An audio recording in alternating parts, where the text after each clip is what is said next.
Hello and welcome to a season three recap of the Top Cyber Pro podcast. I have some guests with me today to kind of talk about the different guests I've had on the podcast, as well as episodes and topics that was discussed.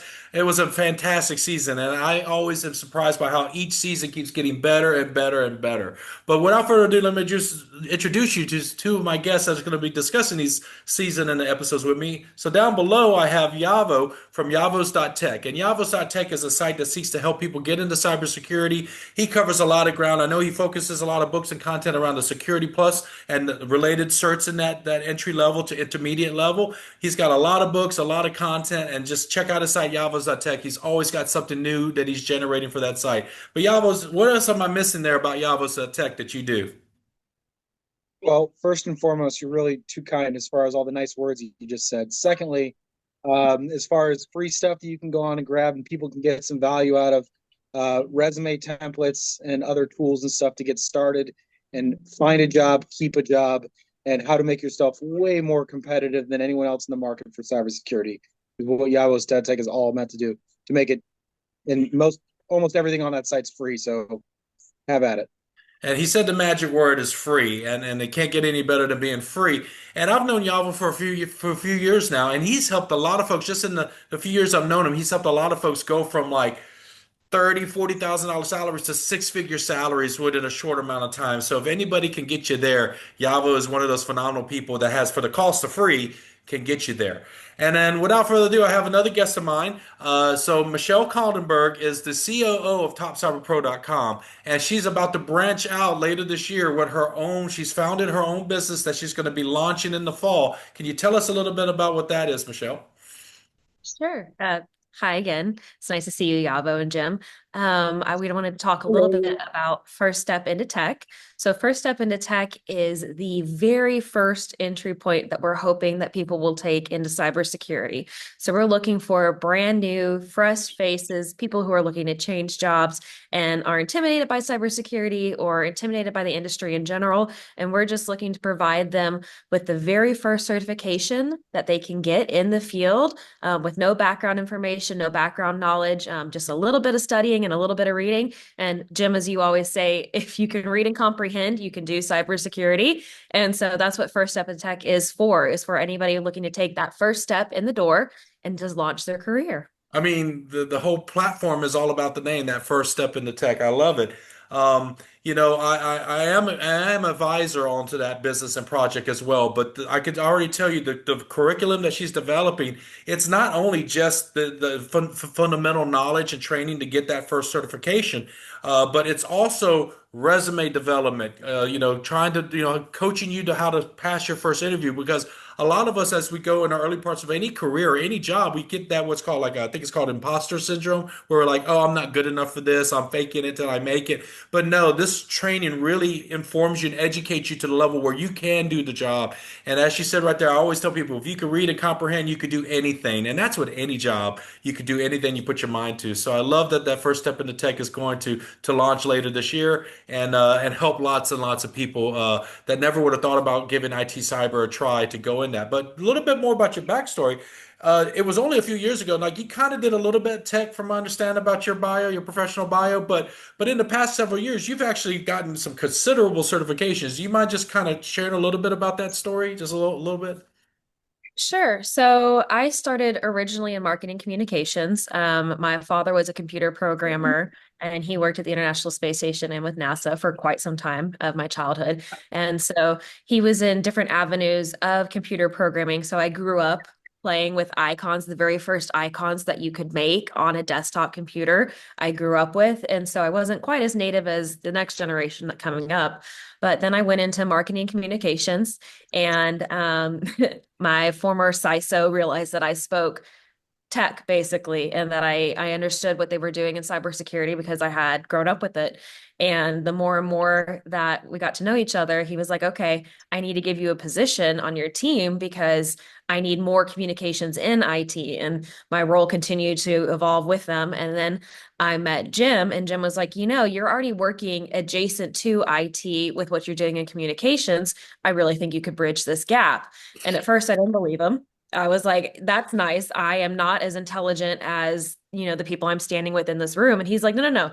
You understand the principles of it. You just need to have the confidence to be able to do that. Let me mentor you, see if you can pass these exams, and we'll go from there. And sure enough, I took my first two exams as I was moving overseas. I passed both of them. That was my CC, Certified in Cybersecurity, and then my CEH. Um, and so that's my certified ethical hacker. And from those two exams, I was like, okay, this isn't as complex as I thought it was. I definitely had a lot more foundational knowledge just from working day to day than I knew. And so, based on that experience, is how we then got into the discussion of what first step into tech would look like. And from my own experience and from Jim's mentorship, kind of marrying the two to help people bridge the gap just like I did. Yeah. And you have, I believe, five certifications now, with your highest ranking one being the CISM from ISACA, correct? Yes. So that's So Certified Information Security Manager for you, those that are about to Google that acronym. But it's on par with the ISC score CISSP as from a security management perspective. And that's a very, and you pass it your first time, I correct? did. I So that's did. a great testament to what in a short amount of time, what a person can accomplish anything they put their mind to. So anyhow, thank you both for joining me on this recap because it's something to see how the podcast has grown in just a short amount of time where we went from we had Terry as the first host in season one, and due to life events and things shifting and happening, which life happens, as John Lennon said, life happens while you're making other plans. I had to kind of step in, and I never intended to kind of be the face or the voice of the podcast because Terry has a wonderful, like that vintage style radio voice, if you will. I don't, but I do know cyber really, really well. And I think what ended up feeling comfortable was that no matter what my guest was an expert in or what background or things that they were working on, I'm so well versed in so many domains that it was really easy for me to talk to them, have those technical discussions, and ask that second, third, fourth question down the rabbit hole whenever it was needed. But we always try to keep the topics, super accessible to most people because we don't want to get too much into the weeds. And some episodes get a little bit more technical than others. But just out the gate, let me ask each one of you, what has been your season three favorite guest that I've had on the podcast? I liked Alex. I actually liked the most your recent one where you went over the MITRE attack framework. I really did like listening to Alex's explanations. Alex, you got to bear with me. I'm looking through the list. Let's see. We have. Let's see. I'm looking for Alex. Do you have the last name on that, Yavo? It was Alex Scene, his last name. Probably Uh, butchered his last name. oh no. Hold on a second. Let me share my screen. That'll probably help folks that are watching this recap. Let's see. Share. We'll get there. Share and share. Share. Okay. Now that we're sharing, I'm going to move the share box up here. And then I'm going to minimize you guys. So anyone watching, let's see. So I've had some great guests. I mean, when I closed out with Jay Bavisi, I mean, he's the founder and CEO of EC Council. And again, I really appreciate him making the time because Top Cyber Pro podcast, we're growing still. So it's like for him, being a titan of cybersecurity to give his time and to share the story of EC Council, I personally really enjoyed that one. But I've had so many other great guests here. I mean, so Michelle, what was one of your favorite guests on the podcast? So my personal favorite was Ricardo Vargas, when he was talking about the PM cert and then that he is now launching an AI PM cert.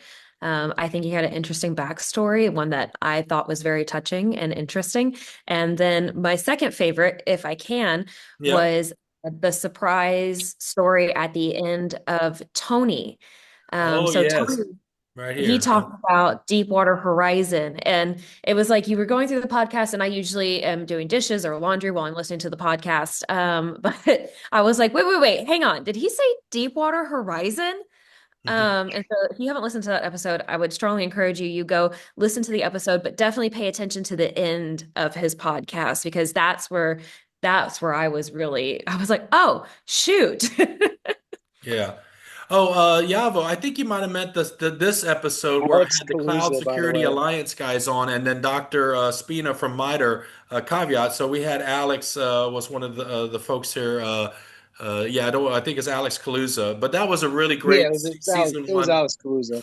Yeah, so Yeah. CSA Cloud Security Alliance, they're amazing, and they do meetings every week. So if anyone wants to really get plugged into cloud security and the security controls and all the more of the industry insider group for this, is they welcome anyone to just join the meeting. You could just be a fly on the wall listening in to all the to technical discussions and insights. So yeah, definitely check out Cloud Security Alliance. Yeah, my, at work I like to use a lot of the MITRE ATT&CK framework stuff, especially the threat mapping, because a lot of the MITRE ATT&CK framework stuff puts real world perspective onto concepts that's really hard to get executive and managers and board members and things like that to understand. These are your threats, your vulnerabilities, and your dangers, and MITRE ATT&CK frameworks and mappings, and how MITRE maps things to security controls really puts things into perspective for executive and stakeholders and such. And Yeah. so showing a stakeholder, hey, this is why you need to spend money on XYZ because of these, one, two, three problems is something that, that episode really, I was really happy listening to it. Thanks for that insight. MITRE is just a fantastic organization as a kind of a government think tank for technology and cyber. And I was very fortunate to have not only Dr. Spina, I had the vice president of MITRE Cyber Technologies, Dr. Masters on. She's an amazing person with like a double PhD in mathematics, which is just astounding. And then there's been some other great, speaking of just great, super intelligent women, we've had Lynn from Women in Cybersecurity, WESIS. She's the executive director, and her and WESIS just does phenomenal work globally for women and getting women into cybersecurity. And not just women, it's for anybody to get in. And again, it might be called WESIS, but they have a focus of everybody's welcome. And I really love that initiative and the stuff that they do. And another fantastic, phenomenal woman was Lisa Plagmeyer from the National Cybersecurity Alliance. They actually have a YouTube webisode series that was really fun and really ingenious. And that episode, I definitely we showed a little bit of the clips, and there's a link in the description. But again, another insightful conversation. Like all of these guests, I've had wonderful, insightful conversations. Like even with Ben Halpert, again with his Savvy Cyber Kids, he's got a series of books and audio books trying to teach not only kids but at parents, giving parents that guidance and education that they largely don't get unless they really, really go looking for it. So I've really had a wonderful season here with just wonderful guests. Each guest has had some insider perspective that has been tremendous. And then again, some of the stories they share are just amazing. So, what was the topic that each of you really, really, really liked, or something you learned that you didn't know before? And I'll stop sharing here. Well, I mean, I'm already kind of a nerd, so as far as learning something new, I wouldn't say it's learning something new. It's more like enjoying what I'm already kind of geeking out about. Honestly, like I'm gonna go right back to the MITRE stuff that I was listening to. I really liked it. Hmm. Like I like how they point stuff to real life examples, and I like how they talk how they do that Hmm. because a lot of stuff in cybersecurity is people trying to sell you crap, but not telling you like tangibly how things are linked together. And MITRE does that. And so yeah, I got to listen to it. I like nerding out about making things real and tangible.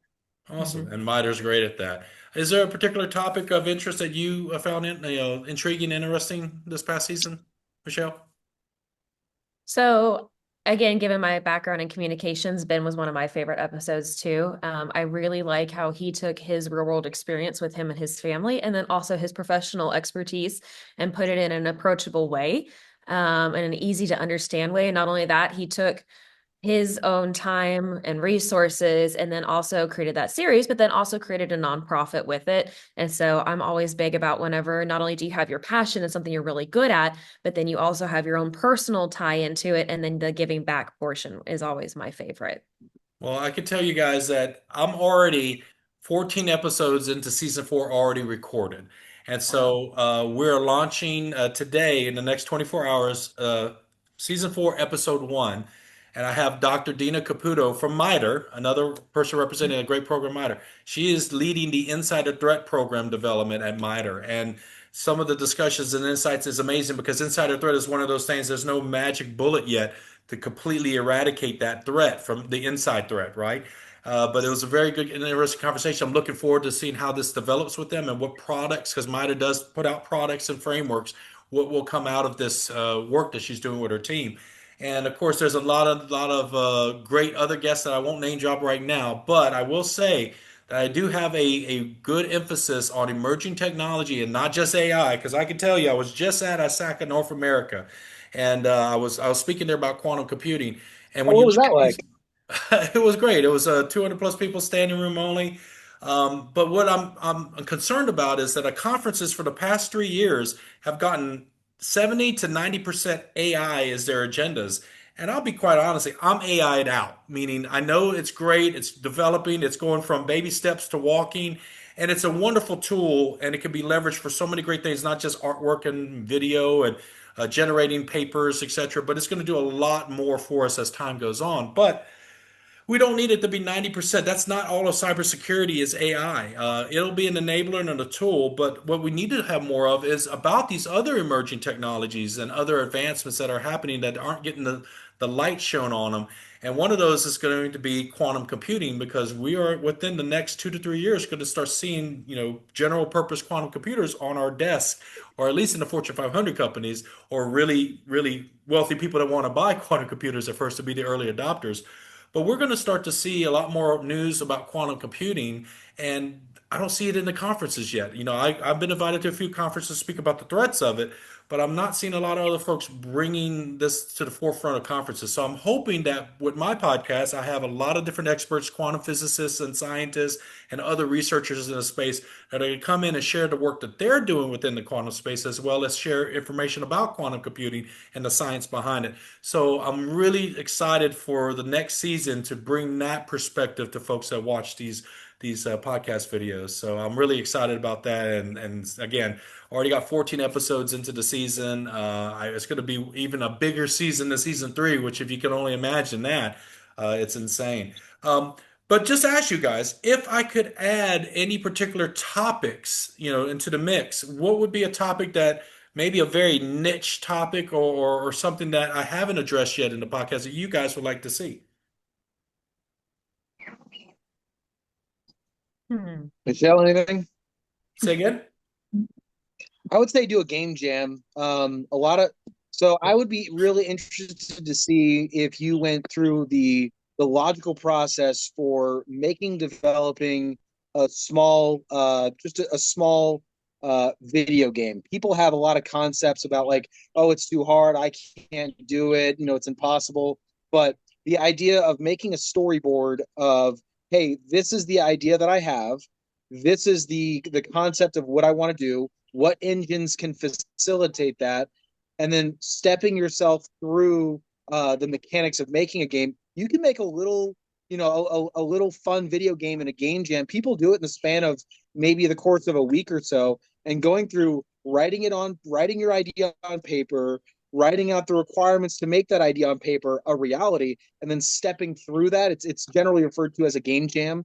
If you were to get some expert or some kind of some person in the field who was familiar with putting on game jams to sit on your podcast and talk to you about how they put those events on and what's their process to get people who don't have the confidence in themselves to step in and learn something new, and really show people that the only thing that's stopping them from learning anything or completing a task is their own pessimism. But and watching people go from I can't do this to look what I just created is such an awesome process for a lot of people. And I think having a podcast dedicated to just going over what a game jam is and how that works and would be really cool. I like that suggestion. So what I'm going to do is I'm going to reach out to some game jam platforms and companies and founders and try to get one of them to come on the podcast. But I'm also trying to get somebody from IBM Qiskit, which is doing quantum software development, and get someone representing that since I'm doing a lot of quantum themed stuff. But you know what? I'm just going to put it in the universe by saying it here on this recap. I'm going to try to see if I can get a developer from Rockstar Games on the podcast. Because if there's going to be anybody that's an expert in the video game development, that's one of the biggest games on the planet, Grand Theft Auto. And if I could get someone from the Rockstar development team on to talk about the process, and how to create craft games of that complexity and nature, that's my Rockstar wish. But if I can get someone from a platform that helps people generate ideas to reality kind of thing, that's just as good. So I'll just put that out there. I like the episode, and I will try my best to get that into season four. Michelle, is there a topic or niche thing that hasn't ever been addressed on the podcast you'd like to see? So for me, it's more about interviewing the person and getting to know the person more. And so I think most of the people that you've interviewed feel very confident. I would say 80% of them feel very confident what they're talking about in the industry that they're working in and their skills and the knowledge behind that. But I'd like to know, what were they afraid of when they first started? Okay. What intimidated them the most? And then as what helped assuage those fears, and then also what is their biggest hope or their dream for their career? I know like most of us have like one project that we would love to work on, or, we feel like this was like the most important in our professional lives. What were those capstone, or are they looking forward to having one of those capstone projects in the future? Okay. Those are really good questions. I'm definitely going to add those to the agenda as soon as possible. So thank you for that. I really appreciate that. Well, we have pretty much a recap season three, about to launch season four with Dr. Deanna Caputo with the MITRE Insider Threat Program. Thank you guys for taking the time to kind of share what you liked about season three and what guests and topics were interesting. Thank you guys for the feedback for future episodes, as well as two great questions there. So we have Michelle. She's the founder and CEO of First Step into Tech. She's going to be launching her site and platform later this fall of 2025. It's going to be amazing because it's going to take people from zero to hero really, really, really quick. And again, what she's working on is super special. I know a lot of training providers offer their programs, but this is a program that anybody could do. It's super accessible, and the modules are amazing, and it just covers so much, not just the training certification, but it's like the resume and the coaching on how to pass your interview and how to negotiate that first offer. It covers like the whole gamut. And of course, Yavoz.tech, Yavoz.tech, he does something very similar. He has a different approach and focuses with his curriculum, but they're both there as resources to help you get from zero and into a well-paying career in IT cybersecurity. And that's really what it's about. We have a gap, regardless of what professionals and voices on the internet are saying. There is no gap. There's also a lot of people struggling to find jobs. But I think this is where we have an issue of location, location, location, as well as there's a lot of bots grabbing resumes. There's a lot of factors involved in that. But the bottom line is this: there's still a growing demand for cybersecurity professionals, period, whatever that number may be. But here's the thing: the answer is always no until you ask. You could be sitting there going, well, maybe one day I'll look back at this and maybe start my career in cyber. But the thing is, this is about preparing now. Don't be caught flat-footed. You might be working one job and AI automation replaces that job, or you might be part of a layoff. The economy starts to dip down and you're just found yourself with a pink slip and you're now like, what am I going to do? But the thing that we encourage all people to do is, with First Step into Tech, I can speak definitely to Michelle's program. It's going to get you that first cert. It's going to help you start to get your resume up to par where you need to be to start being competitive in this market.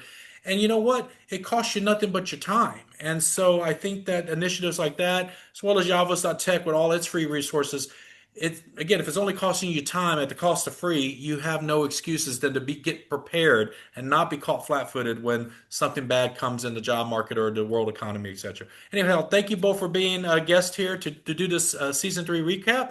And with that, that's been the Top Cyber Pro podcast season three. Season four is about to launch here in the next few hours.